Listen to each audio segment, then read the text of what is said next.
Hi, എല്ലാവർക്കും മറ്റൊരു എപ്പിസോഡിലേക്ക് വീണ്ടും സ്വാഗതം. ഇന്ന് ഞാൻ കാണിക്കാൻ പോണത് ഞാൻ സപ്ലൈക്കോയിൽ പോയിട്ട് ഇപ്പം വന്നതേ ഉള്ളേ. അപ്പോൾ കുറച്ച് സാധനങ്ങൾ ഞാൻ വാങ്ങിച്ചായിരുന്നു. കുറച്ചേ വാങ്ങിച്ചോളൂ കേട്ടോ. വാങ്ങിച്ചത് ഒരു 1500 രൂപയ്ക്ക് വാങ്ങിച്ചോളൂ.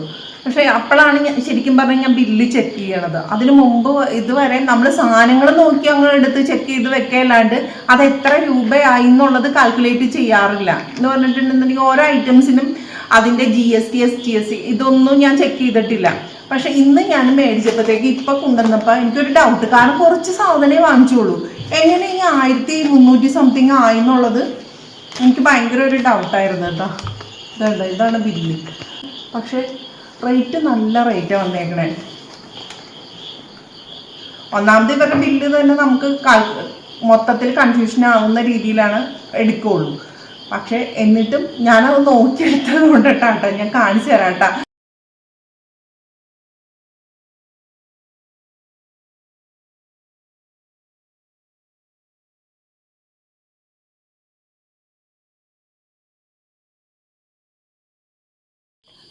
ബില്ല് ഞാൻ അതിൽ കാണിച്ചിട്ടുണ്ട്. അപ്പോൾ ഈ ഐറ്റംസിൽ വരുന്ന ഉണ്ടല്ലോ, നമ്മളിവിടെ ഡൊമെക്സ് ടോയ്ലറ്റ് ക്ലീനർ എന്നും പറഞ്ഞിട്ട് 2 എണ്ണം ഞാൻ വാങ്ങിച്ചിട്ടുണ്ട്. ഇതിൻ്റെ 2 എണ്ണം ഉണ്ട്. ഇതിന് റേറ്റ് വരുന്നത് 102 രൂപയാണ്. ഇതിൽ കിടക്കുന്നത് 102 രൂപയാണ് ഇതിൽ MRP കിടക്കുന്നത്. ഇത് കണ്ടോ, 102 രൂപയാണ് ഇതിൽ MRP കിടക്കുന്നത്. ഇതിൽ ഇവർ കാണിച്ചേക്കുന്നത് ഈ ഡൊമെക്സിൻ്റെ റേറ്റ് കാണിച്ചേക്കണം 82 രൂപ 12 പൈസയാണ് കാണിച്ചേക്കണത്. ഒരെണ്ണത്തിന് 82 രൂപ 12 പൈസ. അത് 2 എണ്ണമായിട്ട് വരുമ്പോഴത്തേക്കും 193 രൂപ 80 പൈസ കാണിച്ചിട്ടുണ്ട്. അതിൻ്റെ ഒപ്പം SGST എന്നും പറഞ്ഞ് 14 രൂപ 38 പൈസയും കൂടി അതിൻ്റെ ഒപ്പം ആഡ് ചെയ്യുന്നുണ്ട്. അപ്പം ഈ 14 രൂപ 38 പൈസയും കൂടി ഈ 193 രൂപയുടെ കൂട്ടത്തിൽ ആഡ് ചെയ്യുമ്പോൾ ടോട്ടൽ 207 രൂപ ആയില്ലേ. ശരിക്കും നമ്മൾ ഈ സാധാ ഒരു ചെറിയൊരു കടയിൽ ചെന്നിട്ട് നമ്മൾ ഈ ഡൊമെക്സ് നമ്മൾ വാങ്ങിക്കുവാണെന്നുണ്ടെങ്കിൽ ശരിക്കും പറഞ്ഞാൽ നമുക്ക് അവർ ചിലപ്പോൾ ഒരു പക്ഷേ ഒരു 102 രൂപ എന്നുള്ളത് ചില കടക്കാർ ചിലപ്പോൾ 100 രൂപയൊക്കെ എടുക്കുകയുള്ളൂ ഒരിക്കും.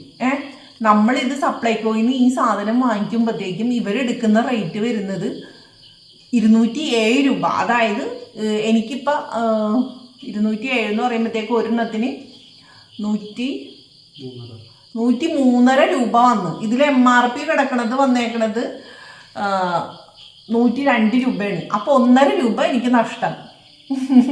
അപ്പോൾ ഒരെണ്ണത്തിൽ 1.5 രൂപ നഷ്ടം. ഇതേപോലെ തീർന്നിട്ടില്ല, എല്ലാത്തിലും ഇങ്ങനെ തന്നെയാണ്. ഭയങ്കര ബില്ലടിച്ച് അതിൽ GST മറ്റത് മറിച്ചതെന്നൊക്കെ പറഞ്ഞിട്ട് ഭയങ്കര ബില്ലടിച്ച് കയറ്റിയിട്ടുണ്ട്. എന്നിട്ട് പറയുന്ന ഈ ആളുകൾ ചെന്നിട്ട് എന്ത് ചെയ്യുന്ന അറിയോ, നേരെ സർക്കാരിൻ്റെ സപ്ലൈക്കോയിൽ നമുക്ക് റേറ്റ് നന്നായിട്ട് സപ്ലൈക്കോ ആയാലും ശരി, റിലയൻസ് ആയാലും ശരി, എല്ലാത്തിലും ഇങ്ങനെ തന്നെയാണ്. ഇങ്ങനെ പറ്റിക്കലാണുള്ളത്.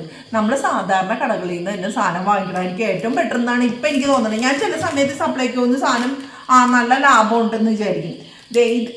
ഈ ലിക്വിഡ് വാങ്ങിച്ചാൽ ഇതിലും അങ്ങനെ തന്നെയാണ്. എല്ലാത്തിലും ഇവരെടുത്തേക്കുന്ന റേറ്റ് എനിക്കതപ്പോൾ ഒന്ന് വീഡിയോ ചെയ്യണമെന്ന് തോന്നിയായിരുന്നു. കാരണം ഒരുപാട് നഷ്ടമായിപ്പോയി എനിക്ക് ഈ തവണ പോയിട്ട്. ഇത്രയും സാധനം മാത്രമേ ഞാൻ പർച്ചേസ് ചെയ്തുള്ളൂ. കുറച്ച് സാധനം മാത്രം. സാധാരണ ഞാൻ പയറും പരിപ്പും സാധനങ്ങളും എല്ലാം മേടിച്ച് കഴിയുമ്പോഴത്തേക്ക് എനിക്ക് അത്രയും രൂപ ആവാറുണ്ട്. ഞാൻ 1 മാസത്തേക്കുള്ള സാധനങ്ങൾ ഫുള്ളായിട്ടാണ് എടുക്കുന്നത്. പക്ഷേ ഇത് കണ്ടു കഴിഞ്ഞപ്പോഴത്തേക്കും ഉണ്ടല്ലോ എനിക്ക് ഭയങ്കരമായിട്ട് എനിക്ക് സങ്കടമായിപ്പോയി. കാരണം ഇത്രയും സാധനം മേടിച്ചപ്പോൾ തന്നെ 1317 രൂപ. അതെ നോക്കിയേ, ഇത് കണ്ടോ, ഇത്രയും സാധനം മാത്രമേ മേടിച്ചിട്ടുള്ളൂ. ഈ കുറച്ച് സാധനങ്ങൾ മേടിച്ചപ്പോൾ തന്നെ അത്രയും പൈസ അങ്ങോട്ട് ഒറ്റയടിക്ക് നീങ്ങി. എത്ര ഐറ്റം ഉണ്ടെന്ന് അറിയോ? 1 2 3 4 5 6 7 8 ഐറ്റം മേടിച്ചിട്ടുണ്ട് ഞാൻ. ഈ 8 ഐറ്റം മേടിച്ചപ്പോഴത്തേക്കും ഇത്രയും പൈസ എനിക്ക് ചിലവായത്. ദയവ് ഇത് നിങ്ങളാരും ഉണ്ടല്ലോ ഈ കടയുടെ വലിപ്പം കണ്ട് നമുക്ക് അങ്ങനെ കിട്ടും ഇങ്ങനെ കിട്ടുമെന്നും പറഞ്ഞിട്ട് സപ്ലൈകോയിൽ പോവാം അല്ലെങ്കിൽ റിലയൻസിൽ പോവാം. ഇത് ഞാൻ മൊത്തത്തിൽ ഈ കടകളിലൊക്കെ കയറി ഇറങ്ങി വെച്ചോ, സത്യമാണ് പറയണത്. ഇപ്പം എനിക്ക് മനസ്സിലായി, നമ്മൾ സാധാരണക്കാരൻ്റെ കടയിൽ നിന്ന് തന്നെ സാധനം മേടിക്കുന്നതാണ് നല്ലത്. അവർ GST എടുക്കില്ലല്ലോ, പൈസ എടുക്കില്ലല്ലോ. അപ്പം ഇന്നത്തെ വീഡിയോ ഇത്രയേ ഉള്ളൂ. ഈ ചെറിയൊരു വീഡിയോ കാണിക്കാൻ വേണ്ടിയിട്ടാണ് കേട്ടോ വന്നത്. പിന്നെ ഇനി ഇതിൻ്റെ പേരിൽ ആൾക്കാർ പ്രശ്നം കൊണ്ടൊന്നും വരണ്ട. ഞാനൊരു ഇതായിട്ട് ചെയ്തതാണ്, എനിക്ക് വന്നൊരു നഷ്ടം കാണിച്ചു എന്ന് മാത്രമേ ഉള്ളൂ. ദയവ് ഇത് അതിൻ്റെ പേരിൽ പ്രശ്നങ്ങൾ ഉണ്ടാക്കരുത് കേട്ടോ.